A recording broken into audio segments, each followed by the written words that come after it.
There's a cave in the Khakassia region of Siberia that scientists have officially placed on the list of the 5 most dangerous locations on Earth. Not because of flooding, or toxic gas, or unstable rock, because of what happens to people's minds inside it. The cave is called Kashkulak. The locals have another name for it: the Cave of the Black Devil. It sits in the Siberian district of Khakassia, carved into a mountain the ancient Khakassians called Kashkulak. The cave runs 830 meters deep into the earth, dropping through 4 levels to a depth of 50 meters. The walls are black, not painted, not burned. The rock itself absorbs light. You point your flashlight at the wall, and the beam just vanishes. For at least 2,000 years, Khakassian shamans used this cave for ritual. At the center of the first chamber stands a natural stone formation. Around it, a fire pit carbon dated to 2,000 years old, still black with ash. The shamans believed this cave was a door, a passage between the world of the living and the world of the dead. A white shaman lived near the entrance. His job was to stand at that door, to guide souls through, to make sure nothing came back the other way. When he died, no one replaced him. The cave became something else after that. The Khakassian people stopped going there, not all at once, but the old people would not go near it, and they made sure their children knew why. There are records of sick and elderly people walking into the cave deliberately, choosing it as the place to die, so they wouldn't be a burden to their families. The cave accepted them. None of them came back. In the 1920s, during the Russian Civil War, a white army militia used the cave as a hideout. The Red Army found them, threw grenades into the entrance. The blast marks are still on the walls today. Then came 1960. A group of students decided to explore the cave. Young, curious, equipped with flashlights. They went in during the day. They came out running. None of them explained what they saw. They refused to talk about it. What was reported afterward, by their families, by people who saw them emerge, was that they looked like they had seen something they could not process. Not scared, something beyond scared. A few years later, a group of school children went in with a few older students, about 20 people total. They explored the upper chambers and worked their way down to the 2nd level, into a grotto the locals call the Skeleton. On the way out, several of them suddenly broke into a full panic. No warning, no explanation, just screaming and running and pushing each other toward the exit.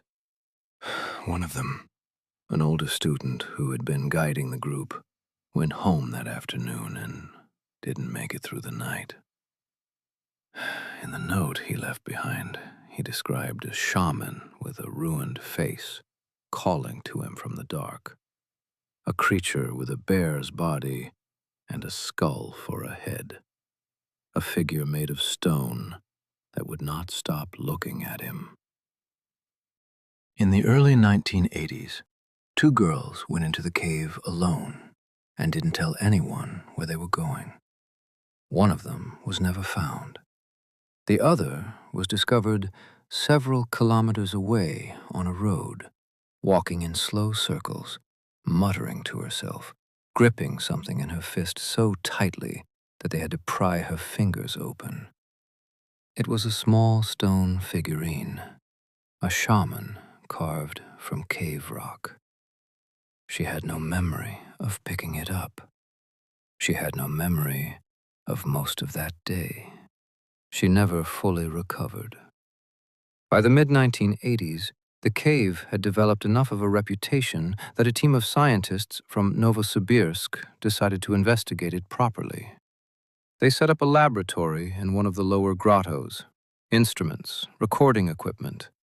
The goal was to find a rational explanation for everything that had been reported.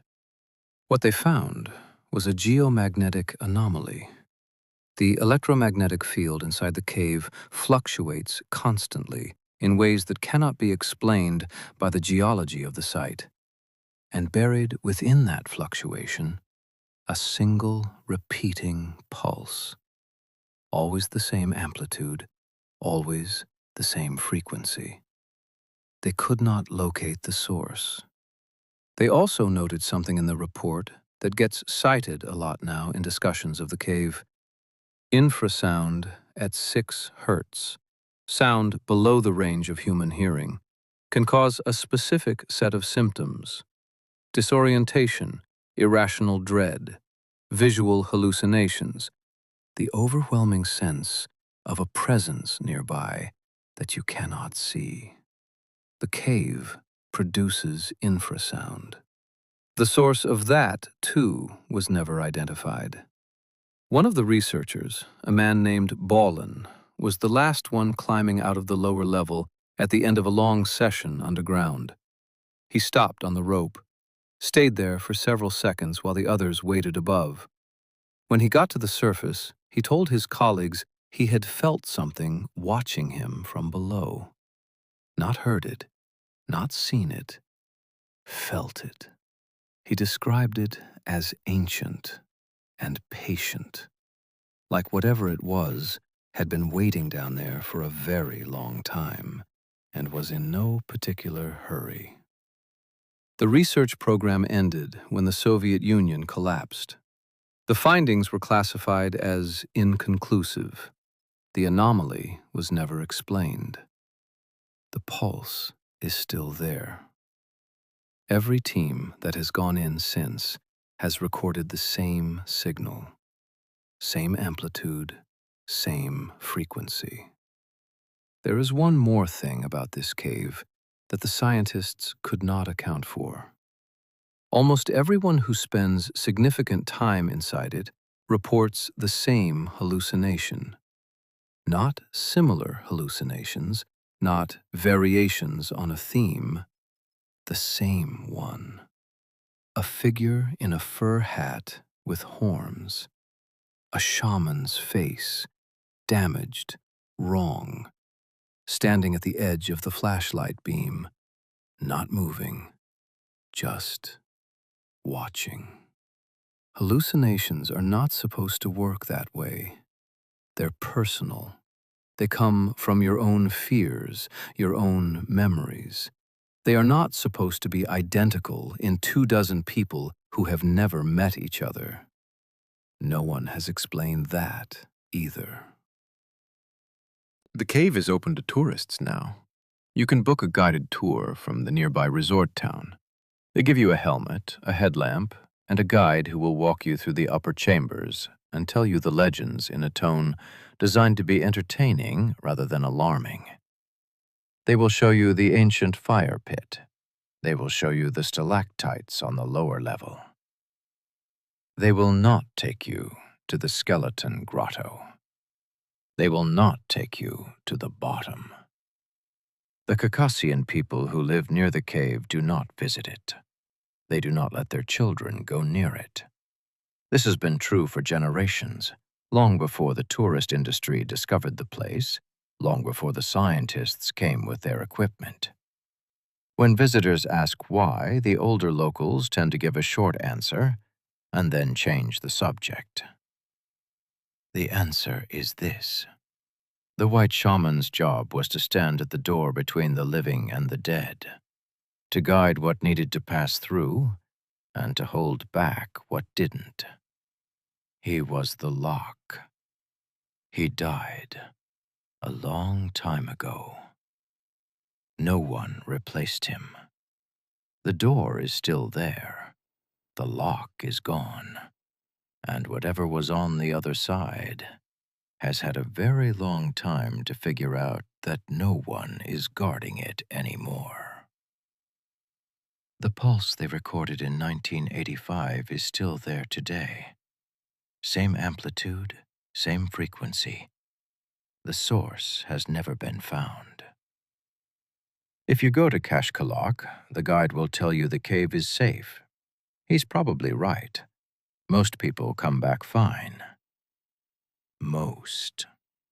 But if you're standing in the lower chamber and your flashlight hits that black wall and the beam just disappears, and you feel something shift in the dark behind you, don't turn around slowly. Don't try to get a good look. Just climb.